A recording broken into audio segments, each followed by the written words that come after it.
Hello. Good to see you. Alright there, Revenants, welcome back to Code Vein and the Road to 100, where today we are going to discuss how to defend against the Bladebearer and Cannoneer, as they are, oh boy, they are one of the most difficult bosses that most people, and myself included, have ever come across. However, with a little bit of knowledge, they become the simplest boss you've ever crossed. So today I'd like to share with you a little bit of that knowledge of how you can go about mitigating every single one of their hits, and yes, you can be immune to everything and anything that they do. Now, since they are ice and fire, they are best known for their ice and fire attacks.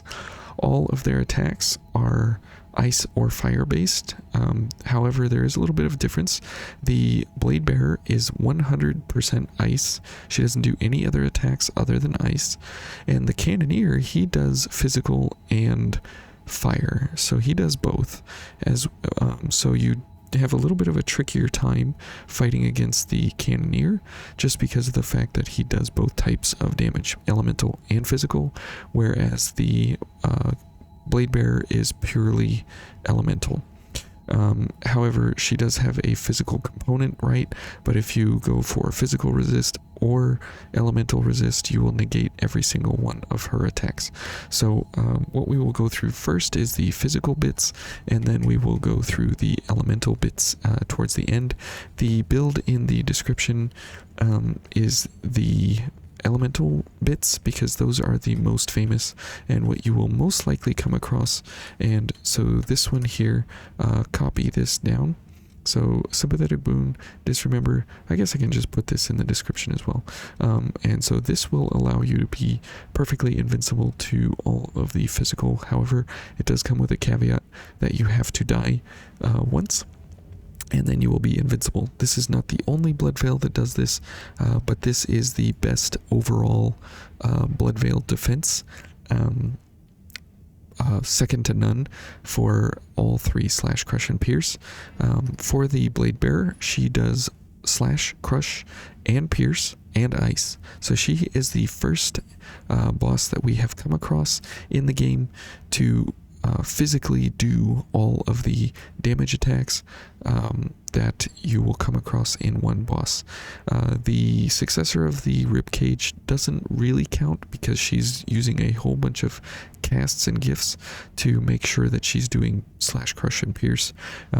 However, the Bladebearer here does it all in herself. The Cannoneer, on the other hand, he does 100% crush damage. He doesn't do anything else other than crush. So all his flame attacks, everything, all of his attacks, they are all crush. So if you are doing anything to defend against him, the Noble Silver is your best bet, as it has the highest crush defense in the game. So if you're going against the Cannoneer solo, this veil is second to none for him. So crush, crush, crush, crush, crush for the Cannoneer, and slash, crush, pierce, and ice for the Bladebearer. The only thing on the Bladebearer, though, that does crush is the ice pillars. So if you are defending against the ice pillars and you're just walking away from them, you can avoid those fairly easy, and so you don't have to worry about those as much.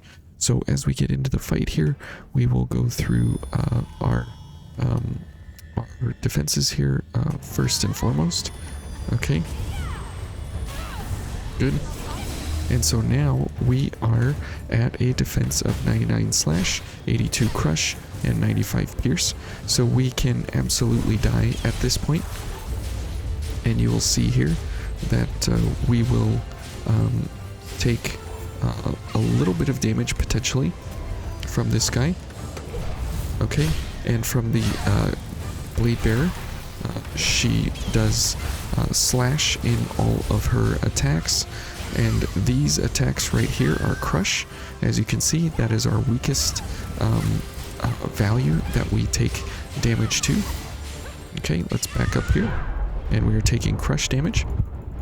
And so we'll just keep slapping the Bladebearer here. And as Mia's dead. Good. We got our and that is bad to get hit by that flame pool of crush. Okay, let's back up here. Let's go ahead and heal. Okay, that's why I want to heal, because the Cannoneer is such a moron. Okay, let's go and attack him here a little bit. Okay, let's get some Ichor. Let's go ahead and heal. Now, we have not died yet, so let's go ahead and attack the Cannoneer here a little bit. Okay, and hopefully Mia will pick us up here. Oh, okay. I was gonna say, if she doesn't die, maybe she can pick us up. Okay, good. They are all going against us, so that's good. Maybe Mia can... Oh, never mind. Mia's gonna die. Okay, so Mia picked us up. Good, and we got her back. Okay, so now we are 100% invincible to everything and anything that they are going to throw against us. As you can see here, we are crazy defense. Okay, and so now we are going to take a bunch of damage here, which is not great. And so let's go for Disremember, and let's go for this and this. Okay, good. Now we have all invincibility, and we can even defend against the against all of the attacks that these two can pull off against us here, because we are completely invincible in all three physical categories, which means that if you are invincible in the physical categories, then the element categories do not take effect, because you already have a 0 in the there you go. There's his physical attack, and there's another physical attack, and we are almost out of Guardian Aid. So this is the only way that you can be fully invincible to everything that these two have to offer.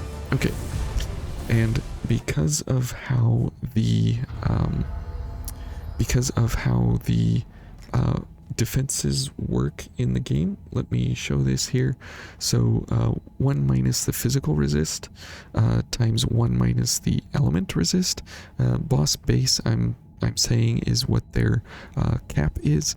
What before you, like, what the percentage base value is that the denominator will allow you to be invincible above. So in the physical case here, if we have this at 100 or above, right, then this whole term here becomes a 0, and so 0 times this equals 0% damage received. So that way, that is how this entire factor works in the defenses here. So if you have a 63 here and a 160 here, you are still invincible to elemental defenses. However, because the physical is not a 0, you will still take damage. So even though this term here will be a 0, this factor here can be a 0, it's not exactly, I haven't fully mapped it yet, but you can still be, you can still take damage, because the elemental and the physical do not work backwards. However, if the physical is a 0 factor here, then it negates all damage. However, if the elemental here is a 0 and you have negated all the elemental damage, it does not actually work backwards. So there's got to be a flag somewhere in the code. I'm not exactly sure yet.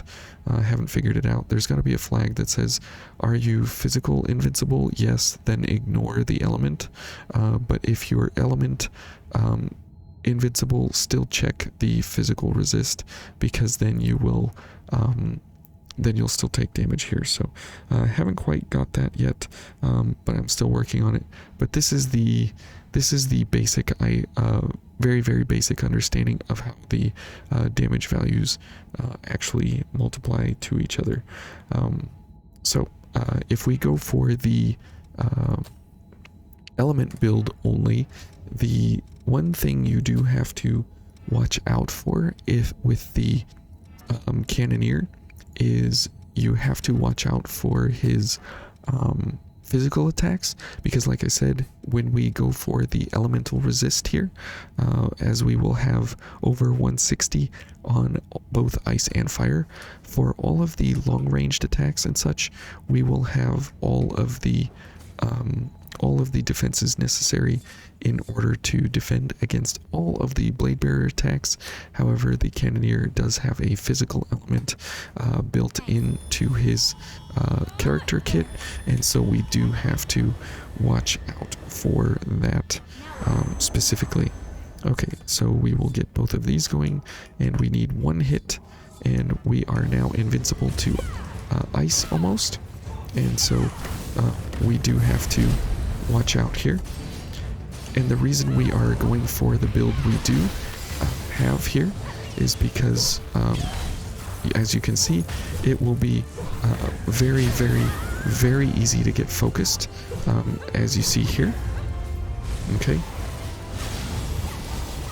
And now at this point, we can, if we can get the Bladebearer to calm down here. And there's the physical attack. So you can see that if we are negating the elemental, it does not do anything to the physical version. Okay, and she just won't stand still. Okay, and the nice thing is about this setup here is that we can get focused pretty much all the time because of the Cannoneer. Okay, and she just is going to make things difficult for us here. Okay, and there we go. We are back up with double gift extension. Good, and let's get these going. We're dead. And okay, and there's that one and this one. Good. And so let's go ahead and heal. And here comes the Bladebearer. Yep. Okay. So as you can see there, the element defenses are pretty good. Okay. Okay, let's get some ichor back and see the what are those? The pillars are also ice because they don't stop us from getting hurt. So this is where the intensity of this fight comes into play, is just the fact that you are constantly running around here trying to keep up with the Bladebearer. As you can see, we have 1.5 million misses. Whoops. Just because of the fact that she is constantly running around. Okay, we're focused. That's good. Okay, we're getting tossed like salad here. So you can see that, you know, the ability to defend against elemental is okay. It's not exactly like the greatest invincible thing in the world, but it is definitely something you can go for in order to make sure that you are always up on your defenses, and you can kind of have peace of mind about everything that you are going up against. Okay, so now we do have to wait here for a second, and Mia is also invincible because, well, not exactly invincible, but she is exceptionally, you know, immune in a very small way, just because of the fact that she does have all of the element defenses here that we have, which is great. And so we don't have to babysit her as much. Okay, and you can see there she's not taking as much damage as the Cannoneer attacks her. Okay, so now we are focused again. And so now we can go for some up close and personal attacks here while we are focused. Okay, because everything costs so much less I-core while we are focused. We just have to very much watch out for the Cannoneer's physical attacks. Okay, and so now that we are on Cannoneer alone, we can switch to the fire version. Good. Okay, Mia is going to dodge around like all the time. And so now we are perfectly invincible to this guy, and we can go against all of this, which is great. Now the question is, how does this fare right with the physical only defense? Because most of the time you will not be having this luxury of being able to do these kinds of attack sets. And so if you do a physical version, you will have to be wary of your blood veil. And so in order to not worry about the blood veil at all, something like the GXM Exceed, the GXM is a pretty good option if you are going for one of the different variants here. As you can see, it's about the same. It's a little bit better than the Sanguine Garb or the Silver Garb, just very ever so slightly a little bit better, but it depends what you're really going for. And the GXH Assault is also a pretty good option if you don't have any other choice here. You can go for the Night Fang if you wish, but this is only going to help you versus the Bladebearer. It's not going to help with anything else. And remember, you want to pump up that crush damage as much as you can. However, you will have to die once in order to be fully invincible all the way. So this is a little bit tougher just because of the fact that you do have to die once, and you will have to try as best you can. You'll have to try as best you can to keep up your I-core here, so you probably want to go with the Devour variant, and you absolutely have to keep Mia alive, so it might be a good idea even to bring a second heal just in case, because Mia will be your one and only lifeline, because you have to have her Guardian Aid in order to be invincible. So this is a little bit more difficult because you have like 0 offensive power, and so you have to keep that in mind.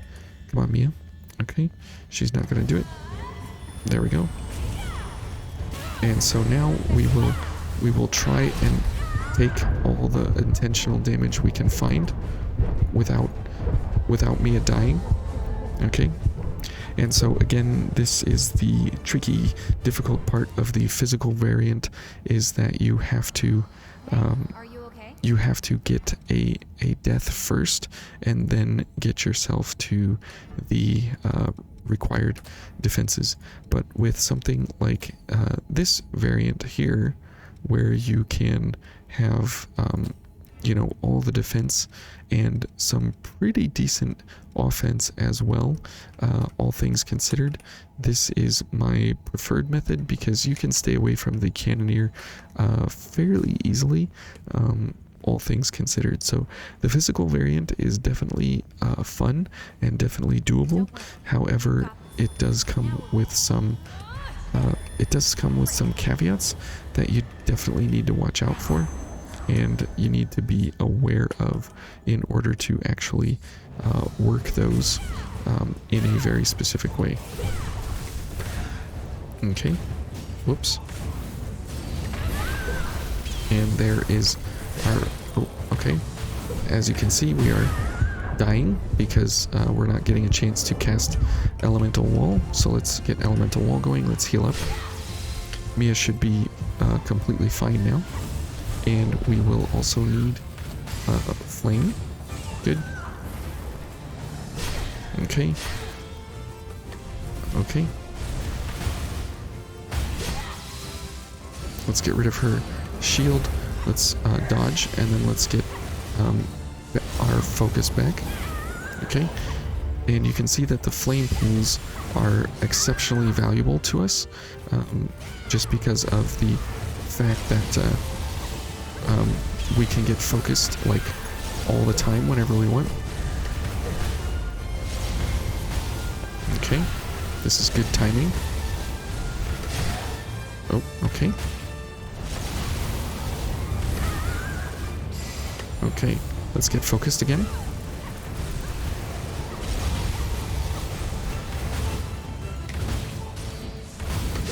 Okay, good. And let's get gift extension. So you can see that if we are able to like keep our distance here from each of them and kind of do just enough to keep them occupied, we can burn them down pretty quickly here.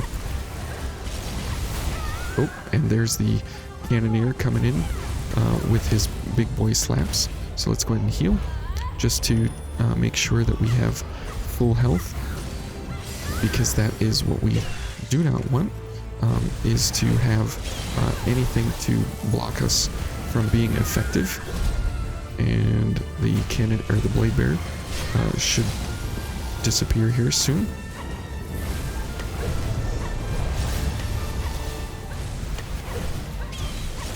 Okay, great. Ouch. So there's the physical attack again. Let's back up here. Let's get our ice going.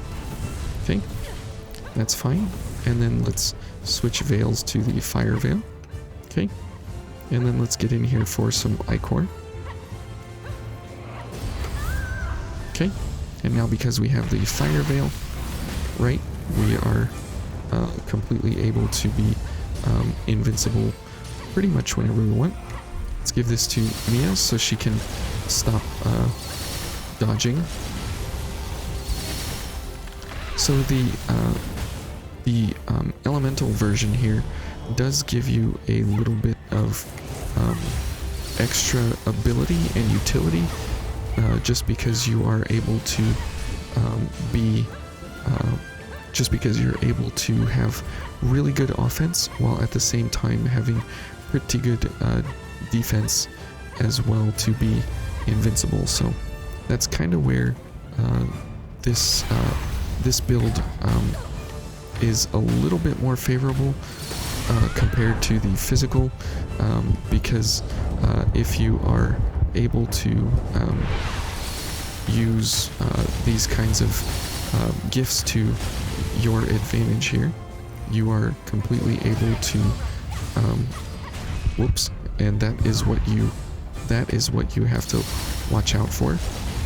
And so at this point, if you want to, you can switch to the Noble Silver, and that will allow you then very, very, very good crush defense, right? And so it's pretty much the same thing as the Ivory Grace, but not quite. But it's just a little bit better crush defense in a big way. As you can see there, not as much damage from the physical, and so we are able to take that very, very well. So anyways, it does take a little bit of time, but if you're struggling, this is a great elemental discussion here that you can take place with to defend against the Bladebearer and Cannoneer. The only reason I use the Ivory Grace instead of the Noble Silver was because this does have a higher defensive rating overall, even with the lower light value. and it also plays into blood-sucking blades very, very well.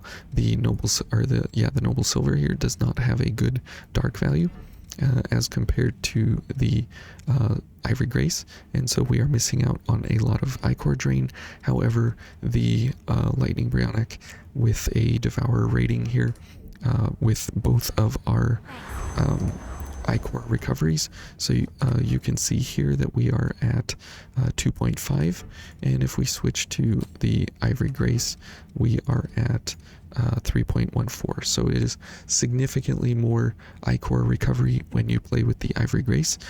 However, you probably don't need a value of 3.14, but the Noble Silver is just fine if you want to play this direction. So anyways, that's how you can play the defenses of the Bladebearer and Cannoneer, and what their defenses actually do.